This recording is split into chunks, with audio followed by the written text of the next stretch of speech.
aqui. A gente vai falando daqui a pouco, entre um outro ponto interessante. Portanto, ó meretriz, mais um, ouve a palavra do Senhor. Assim diz o Senhor, Deus, por se ter exagerado a tua lascívia, se ter descoberto a tua nudez das tuas prostituições com os teus amantes, e por causa também das abominações de todos os teus ídolos e do sangue de teus filhos a esses sacrificados, eis que ajuntarei todos os teus amantes, com os quais te deleitaste, como também todos os que amaste, com todos os que aborreceste, ajuntá-lo-ei de todas as partes contra ti, e descobrirei as tuas vergonhas diante deles, para que todos as vejam. E querendo expor a intimidade de Israel. Algo assim aconteceu no futuro. Mais tarde, Absalão fez alguma coisa com Davi, com esse tom aqui. Ezequiel 16, 59 e 60 diz assim: porque assim diz o Senhor Deus, eu te farei a ti como fizeste, pois desprezaste o juramento, invalidando a aliança. Lembra, Deus tinha uma aliança com Israel. Casamento, aliança, pacto. É diferente do que a gente conhece hoje. O casamento mais uma visa de contrato, mas Deus faz uma aliança. É o que Ele espera que o esposo faça com a esposa. Uma aliança. Ele continua, Ezequiel ainda 62, 16, 62, 63 diz assim: estabelecerei a minha aliança contigo. Deixa eu voltar aos 60. Mas eu me lembrarei da aliança que fiz contigo nos dias da tua mocidade e estabelecerei contigo uma aliança eterna. E diz assim: estabelecerei a minha aliança contigo e saberás que eu sou o Senhor, para que te lembres e te envergonhes e nunca mais fale a tua boca soberbamente por causa do teu opróbrio, quando eu te houver perdoado tudo quanto fizeste, diz o Senhor Deus. Aleluia. Vamos lá para Efésios. Efésios diz assim, 5:25. Maridos, amai vossa mulher, como também Cristo amou a igreja e a si mesmo se entregou por ela, para que a santificasse, tendo-a purificado por meio da lavagem de água pela palavra, para a apresentar a si mesma igreja gloriosa, sem mácula, nem ruga, nem coisa semelhante, porém santa e sem defeito. Apocalipse 19:9 diz: então me falou o anjo, escreve, bem-aventurado aqueles que são chamados à ceia das bodas do Cordeiro. E acrescentou: são estas as verdadeiras palavras de Deus. Então, queridos, aqui fala das núpcias do filho, fala do amor do pai, na verdade, com Israel, e da promessa da restituição, do resgate, quando Deus perdoaria Israel e ela não seria mais soberba, sabendo que ela não tem por que se soberbecer. Ela foi amada, teve um pacto de aliança e fugiu da sua aliança. E Deus não desistiu, porque era uma aliança. Mas Ele conta tudo isso com o quê? Com a figura sexual. Em todo tempo, a figura sexual é usada por Deus, o tempo todo. Deus nos criou a sua imagem, homem e mulher, com personalidade e paixões sexuais. De modo que, quando Ele vier até nós neste mundo, existam essas palavras e imagens poderosas para descrever as promessas e os prazeres de nossa relação de aliança com Ele por intermédio de Cristo. Deus nos fez potentes sexualmente para que pudesse ser conhecido mais profundamente. Recebamos o poder de nos concedermos a Deus sexualmente, ou uns aos outros também, para que pudéssemos ter uma pista do que era conhecer Cristo de maneira suprema. Então Ele permitiu que nós pudéssemos ter relacionamentos sexuais e viver intensamente para que a gente soubesse como seria o nosso relacionamento com Cristo. É isso que o sexo faz. Portanto, todo o mau uso da nossa sexualidade, adultério, fornicação, fantasias ilícitas, masturbação, pornografia, comportamento homossexual, estupro, abuso sexual de crianças, bestialismo, exibicionismo e assim por diante, distorce o verdadeiro conhecimento de Deus. Deus quer que a vida sexual humana seja o prenúncio e o antegozo de nosso relacionamento com Ele. Esse pedaço aqui que eu li foi John Piper. Eu tenho muitos livros, eu trouxe uma relação de bibliografia para vocês depois, eu mostro, assim, uns 45, 50 livros. São muita coisa sobre sexualidade. Porque eu quero despertar, o propósito dessa palestra é despertar a preocupação da igreja com esse tema, que está sendo tão pouco abordado pela igreja. Queridos, quando vocês veem a gente escrevendo que o nosso Criador pensou na sexualidade, existe alguém mais preparado para falar de sexo do que o povo de Deus? Não. Mas a gente tem falado tão pouco. E não se fala do púlpito. Na verdade, existem alguns entraves, e isso que a gente vai tentar tratar por aqui hoje. Passa um pouquinho, Maurício. A palavra de Deus tem que nos envolver. Nós temos que ter uma intimidade com Deus para poder revelar essa intimidade para a igreja, para os que estão chegando. Continua, Maurício. Vamos lá. Em Gênesis, escureceu. Em Gênesis, nós vemos lá a palavra conheceu. Né? E diz assim: e conheceu Adão a Eva, sua mulher, e ela concebeu e teve a Caim, que significa aquisição, e disse: alcancei do Senhor um varão. Gênesis 4:1. Ali no Strong 030:45, ele vai explicar o que essa palavra, ela Yadá, né? Acho que essa pronúncia, Yadá. E na verdade, o que é essa palavra? No próximo slide eu só vou mostrar mais. Caim também conheceu a sua mulher, e ela concebeu e teve a Enoque, e ele edificou uma cidade, chamou o nome daquela cidade pelo nome do seu filho Enoque. Entenda o seguinte: quando se fala conheceu, está se falando de intimidade sexual. E atentou Deus para os filhos de Israel e os conheceu também. Êxodo 2:25. Esse conheceu, está aí de novo, já que está o 30:45. E lá no Novo Testamento, no grego, o Strong também revela o seguinte: que conheceu, e diz assim, aí não, José com Maria, né? E não a conheceu até que deu à luz a seu filho, o primogênito, e pôs o nome de Jesus. Em 1 João 3,6 diz também: qualquer que permanece nele não peca, qualquer que peca não viu nem o conheceu. Queridos, essa parte é importante. Quando João fala o seguinte, nós usamos muito a versão revista e corrigida, né? Fiel, né? O que acontece? Quando você fala dessa pessoa, nós todos pecamos, constantemente pecamos. Mas aqui ele está falando o seguinte, qualquer que permanece nele não peca, qualquer que peca não o viu nem o conheceu. A questão é: o homem espiritual que está em nós não peca. Esse não peca. Para o resto se conformar, ou seja, para essa casa que se conformar, na verdade ele tem que estar bem alimentada, bem consciente da sua identidade. Ou seja, o proprietário da casa tem que botar ordem na casa. Para que isso aconteça, ele tem que conhecer a Deus. Passa um pouquinho, Maurício, vamos falar de conhecer. Vamos lá. Isso fala de conhecer e fala de profundamente, intensamente. Vamos lá. Yadá no Antigo Testamento, hebraico, e no grego gnosco. Conhecer de forma ou maneira relacional ou experimental. Conhecer de forma sexual. Saber, aprender, perceber, discernir, experimentar, vivenciar, confessar, considerar, conhecer a outra pessoa relacionalmente, saber fazer, ser habilidoso, ser informado, tornar-se conhecido, dar-se a conhecer. Vocês já tinham pensado tudo isso em sexo, gente? Sexo é tudo isso. Tudo isso. Então entenda o seguinte: a gente não tem conseguido falar desse assunto porque a gente não tem aprendido de Deus sobre esse assunto. E tudo começa em Deus, começa na nossa identidade, começa em mergulhar nele e conhecer um pouco mais. Avança um pouquinho, Maurício. Vamos lá? Faz sentido aquela frase em cima? O sexo é de Deus, gente? Há muitos anos atrás, alguém pregou nessa igreja algo diferente desse título aí. Mas vamos lá. O sexo é de Deus. Amém. Criou Deus o homem à sua imagem, a imagem de Deus o criou, homem e mulher, macho ou fêmea os criou. Deus os abençoou e lhes disse: sejam férteis e multipliquem-se e encham e subjuguem a terra.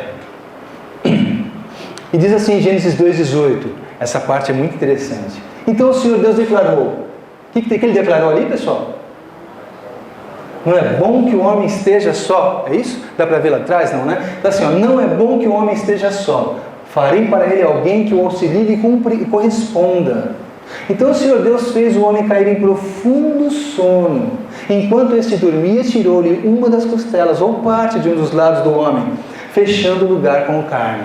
Com a costela que havia tirado do homem, o Senhor Deus fez uma mulher e a levou até ele. Disse então o homem: esta sim é osso dos meus ossos e carne da minha carne. Ela será chamada mulher, porque do homem foi tirada. Por essa razão, o homem deixará pai e mãe e se unirá à sua mulher, e eles se tornarão uma só carne. Queridos, eu trabalho no Ministério de Ajuda e eu tenho frequentado vários cursos para aprender sobre aconselhamento, né? Então eu trabalho com grupos compulsivos, trabalho com restauração de pessoas dentro do quadro de homossexualismo e tem sido muito gratificante. É um ministério solitário, né? Porque quando você é conselheiro, as pessoas abrem o coração, elas precisam ter confiança em você e vão abrir coisas que talvez não tenham aberto para ninguém, ou talvez tenham aberto para algumas pessoas e essas pessoas abriram para outras pessoas e elas ficaram magoadas, feridas e demoraram muito tempo para acreditar em alguém de novo e confiar em alguém de novo, e você não pode frustrar essa expectativa como sacerdote, como pastor, como conselheiro. Então, quando você participa do crescimento, das vitórias dessa pessoa, o que você tem é uma celebração solitária. Às vezes você pode até contar, né, que era uma pessoa, que, por exemplo, eu trabalho com aconselhamento e conheço gente do mundo, assim, não chega ao mundo. Paraguai já apareceu, Argentina, mas digo assim, Brasil de um modo geral. Então essas pessoas vêm e encontram uma possibilidade de abrir o coração. Às vezes vêm do seu estado para São Paulo para poder abrir o coração, porque não tem coragem de abrir na sua cidade.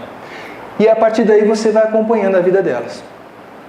Quando ali se fala, por exemplo, deixará o pai e a mãe e se unirá a sua mulher, Deus não está falando deixará o pai e a mãe e o varão se unirá ao seu namorado. Não é por aí, o seu noivo, né? Então a questão é, homossexualismo não tem espaço biblicamente. Mas eu não abordo esse tema dessa forma logo de início. Mas só contando para vocês, um dos professores que eu tive, que admirei muito, e eu conheci outros homens fora do homossexualismo, que eram homossexuais, se converteram, ele está 15 anos fora do homossexualismo.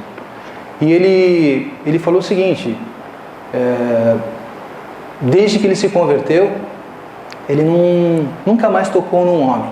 Ele morava maritalmente com outro homem. Ele se converteu, começou a frequentar a igreja e de repente ele percebeu que a palavra de Deus falava contra o homossexualismo. E aquela prática que ele vivia não condizia com a palavra de Deus. Sabe o que ele fez? E eu ouvindo assustado no curso que eu estava frequentando. Ele falou com esse homem que morava com ele, precisamos conversar. Ele falou, precisamos mesmo, você não me procura já há mais de um mês, né? 1 mês e meio. Eu falei, é sobre isso que a gente vai conversar. Por quê? Surgiu alguém, tem alguém na tua vida diferente? Ele falou, tem. Ele falou, quem é? Jesus Cristo. Aí ele ficou assim, puxa, como assim? Olha, eu estou lendo a palavra, alguém fez a tua cabeça. Eu falei, não, eu mal converso com as pessoas na igreja, eu tenho lido a palavra e a palavra de Deus tem falado no meu coração e eu entendi que a nossa prática é errada. Isso é pecado. E como vai ser? Não vai ser. Mas eu não vou poder suportar isso, eu sei. E o relacionamento terminou ali. Ele viveu abstinência, viveu celibato até pouco tempo, e está vivendo ainda, só que ele falou que agora ele está tendo desejo hétero. Em 10 anos ele nunca teve desejo hétero, mas ele nunca mais tocou um homem. Quando ele fala, esse homem também prega sobre identidade.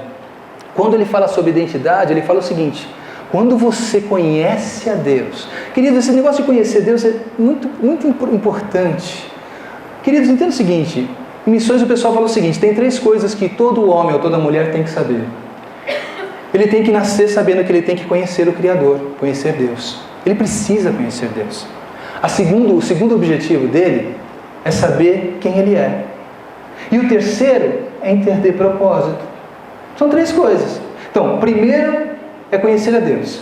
Segundo é se conhecer. E terceiro é entender propósito. Como que é isso? Quando um homem começa a conhecer a Deus, é natural que Deus comece a revelar. E só Deus tem essa competência, revelar quem Ele é. Só Deus faz isso.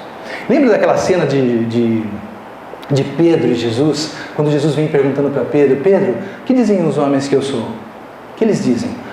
E fala, né? O Messias e tal. E você? O que vocês dizem que eu sou? Tu és Jesus, o Filho de Deus, o Messias. Ungido, né? Então, a questão, quando ele revela isso, aí ele fala, Pedro, não foi o homem que foi a carne e sangue que te revelou, mas foi o Espírito Santo. Aí em seguida diz para Pedro, Pedro, tu és pedra, né? E sobre essa pedra edificarei a minha igreja. Ele começa a revelar quem Pedro é, começa a dar identidade para Pedro.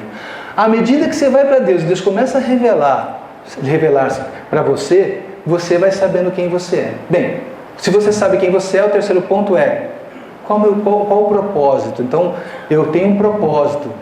E aí o quarto item, você não falou que tinha um quarto item? Tem. Às vezes para o teu propósito é interessante que você esteja casado. E às vezes não. Mas a gente tem que parar com essa fissura de que nós nascemos para casar. É muito bom casar. Mas vamos lá. Olha o que diz aquele versículo. Não é bom que o homem esteja só. Ok. Maurício, avança um pouquinho só. Criou Deus o homem à sua imagem, a imagem de Deus criou homem e mulher, macho e fêmea os criou. Deus os abençoou e lhes disse: sejam férteis e multipliquem-se, encham e subjuguem a terra. Foi isso que Deus falou. Multiplicar. Tem gente que se multiplicar sem ser com sexo? Não, né? Hoje em dia tem outros meios, não tem? A ciência descobriu um monte de jeitos aí, né? Mas o modelo natural que Deus pensou é macho e fêmea. Pois é. Encham e subjuguem a terra. Pode passar, Maurício. Eu coloquei água porque a gente vai ver água nesse slide todinho. Então começa a se permitir ficar assim bebido de Deus. Avança, Maurício, um pouquinho só. Disse mais Deus: não é bom que o homem esteja só. Far-lhe-ei uma auxiliadora que lhe seja idônea. Quando você fala não é bom que você esteja só, porque Deus vem dentro do texto, né, em Gênesis 2, narrando a criação e falando que tudo é bom, né? Bom, é bom. Mas quando ele vê o homem em Gênesis 2,18 sozinho, ele fala, não é bom que ele esteja só. Vamos começar agora. Vamos falar de sexo de uma outra forma agora. Uma pergunta. Eu tive aula com vários palestrantes, né? Assim, vários professores, né? O grupo, por exemplo, um dos grupos que eu tive aula, que ama esse pessoal todo, um pessoal que já está há muitos anos dentro desse trabalho de ajuda, né? O grupo do Êxodos, né? Então, do Êxodos eu conheço a Andrea Vargas, o Willy, a Carla e muitas outras pessoas ali. O Davi, fantástico Davi. E de umas palestras ela citou sobre essa pesquisa, esse trabalho que eles fizeram. Então vamos lá, uma pergunta para a faixa etária de 7 a 12 anos, né? Quando vocês leem essa palavra, do que vocês lembram? Pode avançar, mais. Sexo. Então escreveu-se na lousa sexo e se perguntou para os jovens o que eles pensavam quando ouviam essa palavra. E, para surpresa, no pós-modernismo que vivemos hoje, não é tanta surpresa, mas dá uma olhadinha. Para surpresa, para todos esses jovenzinhos, para essas crianças, sexo é igual a prazer. Porque a mídia fala assim. Sexo não é igual a prazer, sexo é o prazer. Então, na verdade, todo mundo... Tem gente que fala assim, pastor, então, o jovem celibatário, né, que nem é noivo ainda, mas fala, pastor, mas quando eu casar, vou poder fazer sexo? Lógico, mas eu posso fazer várias vezes? Com que frequência? Quantas vezes você sentir vontade, meu irmão? Todo dia? 3 vezes ao dia. Pastor, pode? E os olhos brilham assim, né? Como se toda a existência dele se resumisse em encontrar o prazer que é o sexo. Quem é casado aqui, velho? Vocês podem melhor do que eu dizer que isso é uma fantasia, que esse negócio não é desse jeito, né? Não é mesmo, né? Mas a mídia consegue pilhar os nossos jovens, a nossa geração, e levá-los a acreditar que enquanto ele não conhecer esse prazer, ele não vai ser alguém. Entendeu? É uma mentira deslavada. Mas vamos lá, avançando. Queridos, uma pergunta. Adão tinha falta de prazer? A tradução do Éden no hebraico, sabe o que é? Prazer. A terra dos prazeres. Deus criou a terra dos prazeres e colocou a gente lá. Aí alguns adolescentes falam, só para dizer que a gente não podia usufruir? Pode sim, Deus criou para usufruir, vamos lá. Ele só colocou limites dentro desse usufruto. Adão tinha falta de prazer? Acho que não, vamos continuar, vamos ver o que acontece aí. Imagina um sujeito que acorda pela manhã, né? Então, acorda, amanhã ou à noite, tanto faz, né? E não tem obrigação nenhuma, a não ser apreciar a criação e começar a dar nome a tudo que é criatura, se divertindo. Ele pode nadar? Pode subir em árvore? Pode comer a fruta que quiser, não precisa lavar as mãos, ele não fica doente. Ele pode pisar nos excrementos dos animais, também não fica com micose. Gente, ele não morre. Ele pode fazer escalar montanha, morro, né? Não sei se tinha montanha naquela época, mas eu vejo assim, quando eu lembro do Adalto Lourenço falando sobre... Quem assistiu já a palestra do Adalto Lourenço aqui? Ótimo, né? Então, quando ele fala da Pangeia, né, falando um espaço único de terra lá cercado de água, então a gente começa antes do dilúvio, era assim, ele contando. Um dia eu vi na internet um rapaz falando, dilúvio não existe, explica como é que o pinguim saiu e foi para lá. Como é que o pinguim entrou na arca? Na verdade, não existiam porções de terras distantes, né? Eram únicas. Mas vamos lá. Aí ele... Já está lá? Então vamos lá.